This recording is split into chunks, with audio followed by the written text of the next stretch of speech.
Diaporama de séance 4, correction, calculer 7 sixièmes de 2 heures. D'abord, qu'est-ce que 7 sixièmes de cette quantité? C'est la quantité, 6 sixièmes, plus 1 sixième. Voilà ce que c'est que 7 sixièmes d'une quantité.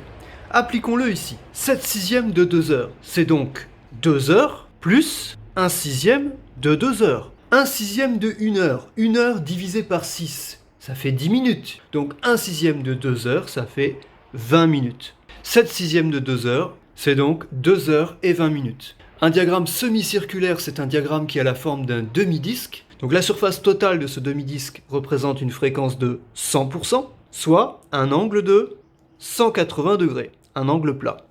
Donc 75%, c'est 3 quarts de 100%.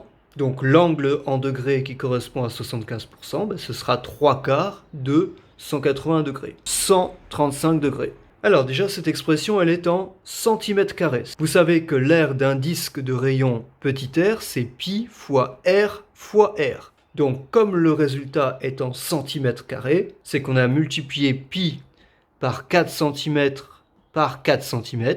C'est donc l'aire d'un disque de rayon 4 cm, donc un disque de diamètre 8 cm.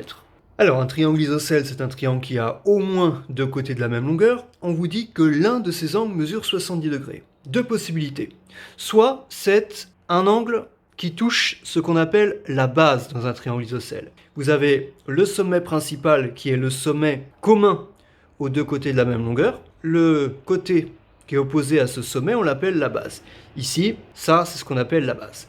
Donc deux cas, soit 70 degrés touche la base, soit 70 degrés, c'est l'angle du sommet principal. Que savez-vous des angles d'un triangle isocèle? Bien, vous savez justement que les deux angles de la base sont de la même mesure. Donc quand on est dans ce cas-là, on aura forcément 70 degrés ici aussi. Comme la somme des angles vaut 180 degrés, j'ai déjà 70 et 70 qui fait 140, donc il manque 40 degrés. L'affirmation est vraie. Ici, qu'est-ce que je peux dire de ces deux angles-là? Qu'ils ont la même mesure, puisque c'est un triangle isocèle. J'ai 70 degrés. En tout, j'ai 180 degrés. Combien il manque pour aller de 70 jusqu'à 180? Il manque 110 degrés. Ça veut dire que cet angle plus cet angle égale 110 degrés.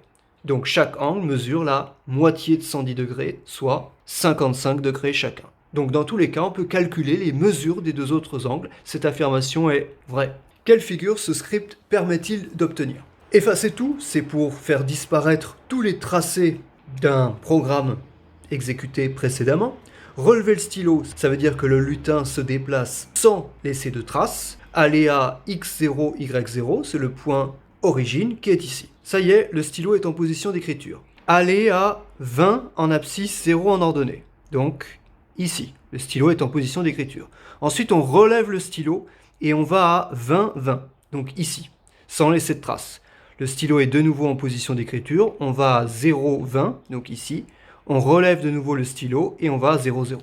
Voilà la figure qu'on obtenait. On obtenait donc deux segments parallèles et de la même longueur. Cette longueur, c'est 20 pixels, c'est l'unité de longueur sur Scratch. Unité, unité.